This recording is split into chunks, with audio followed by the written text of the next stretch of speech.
This conference will now be recorded. Hi, economics students. Professor Terry here.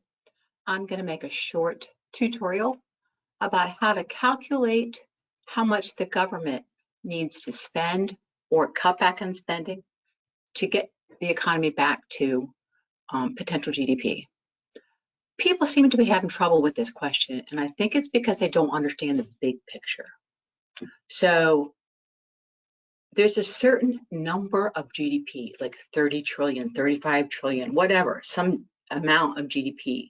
That's potential GDP. That's the GDP that we would have if all the factors of production were working at their best abilities and doing what they do best. That is the potential GDP. The economy is very rarely at the potential. The economy is usually either above or below potential, usually below, but sometimes above. So then the government is going to have to put on the brakes or the gas. We'll talk about the tools about that to get it back where it needs to be.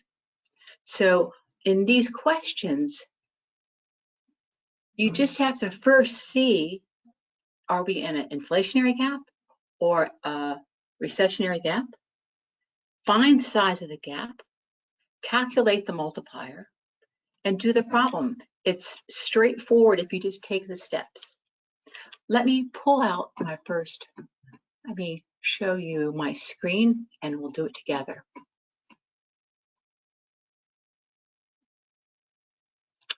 I love this paint app because I can write on it, do all different colors and draw on it and everything. So I did this before class, but so you can see, there are three possible states the economy can be in. You can either be in this first state right here, you can be in an inflationary gap. And an inflationary gap is when the GDP that the economy is currently experiencing is too much.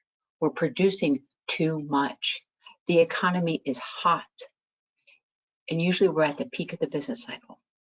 Inflationary gap, the inflation level is very high. Usually the unemployment is very low. This is at the very peak. So this is when you're going to have an inflationary gap at the very top, and that's when we're making too much stuff. The second place we could be in is going to be a recessionary gap. A recessionary gap is in the trough, and that's when we're not making enough. So if potential GDP is 50 billion, that means that we're making 35. So the recessionary gap is when the actual economy that we have, the number, that 50 million or the 7 trillion or whatever, is below what it could be. And this is going to be in a recessionary gap.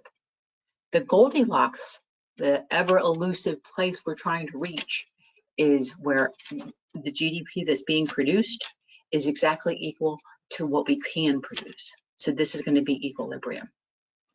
If the economy is in a recessionary or inflationary gap, then we need to talk about what the government can do. Let me go to my next little PowerPoint, my next little slide.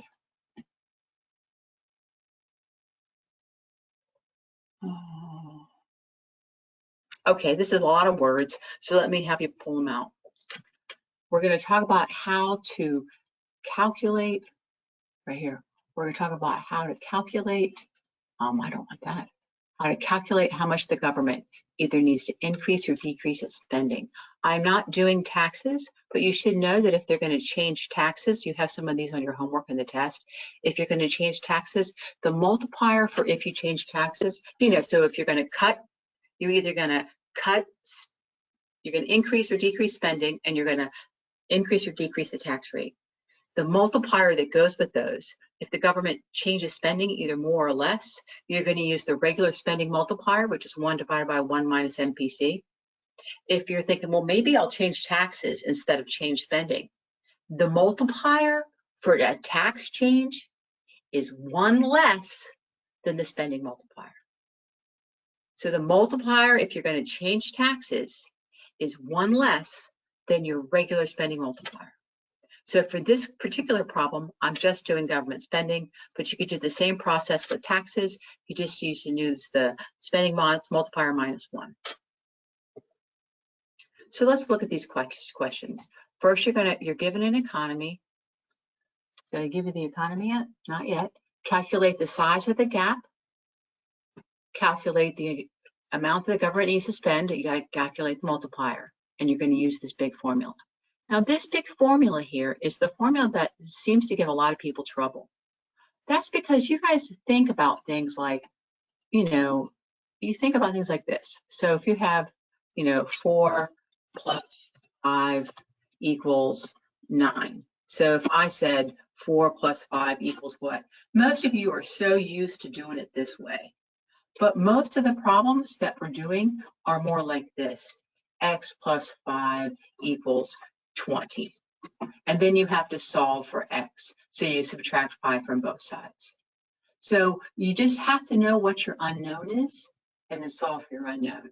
So the equation that we use is, given a change in government spending, investment, net exports, or consumption, so that's some change that's given, you're going to multiply it times the multiplier, and you're going to get the total change in GDP.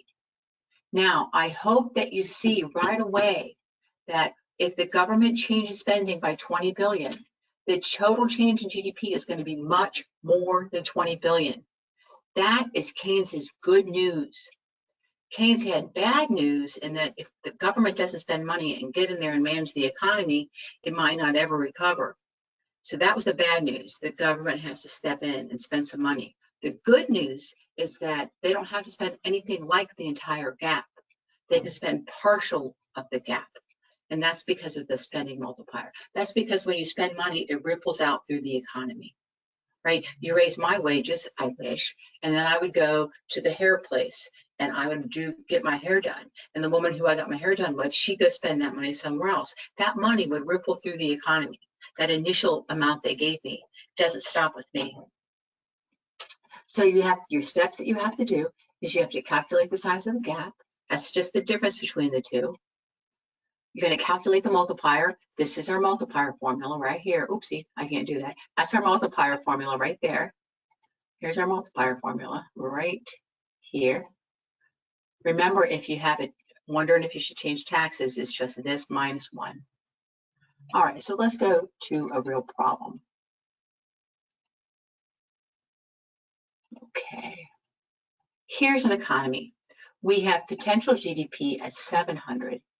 We have actual GDP, or what the GDP is right now is 850 billion. I should have put a B there. 850 billion.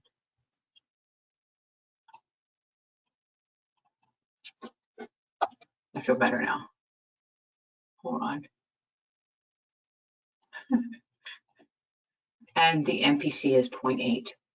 I'm not calculating the MPC here, but you should just know it's the change in consumption over the change in disposable income.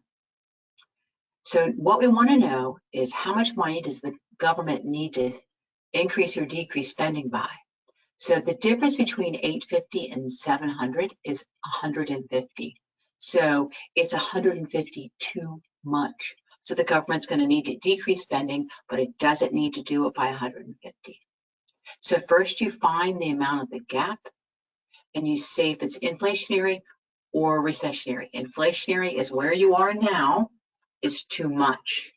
And recessionary is where you are now is too little in comparison to potential GDP. So once you figure out if it's an inflationary or recessionary gap, then you calculate the size of the gap. Number 2, you calculate the spending multiplier, which is just 1 divided by 1 minus MPC. You can see here, I worked it out for you. The spending multiplier is 5. Now we're going to use the final formula, which is the change in government spending, or if in a different problem, it could be consumption or investment or net exports, doesn't matter. There's been an injection of money into the economy. I'm going to take that money that's been injected into the economy and I'm going to multiply it times the multiplier. And what I get is the total change in GDP. So in this problem, I'm still using the same concept. In this problem, I take the change in government spending, because they want to know how much the government should decrease or increase its spending, times the multiplier, and we want that answer to be a negative 150. We know that because we're in an inflationary gap of 150, we need GDP to come down by 150. So the total change in GDP, we want it to be 150. So now we just solve for G by dividing both sides by 5, basic algebra, and you get negative 30. So the government needs to decrease spending by $30 billion. Good. So again, here I am trying to help you. Inflationary gap, recessionary gap. You have to figure out the size of the gap in relationship to potential, the size of the gap. You have to calculate the multiplier using our basic multiplier formula. Then you want to find out how much money does the government need to increase or decrease spending or increase or decrease taxes to give us the required reduction or increase in GDP. I have some other videos about this in coursework. Please take yourself the time to watch them. You will have questions like this on your quiz, and you need to be able to figure out how much money the government needs to spend or decrease spending to bring the economy back to potential GDP. I really hope this is helpful. If you watch it and you find it helpful, leave a comment. Let me know.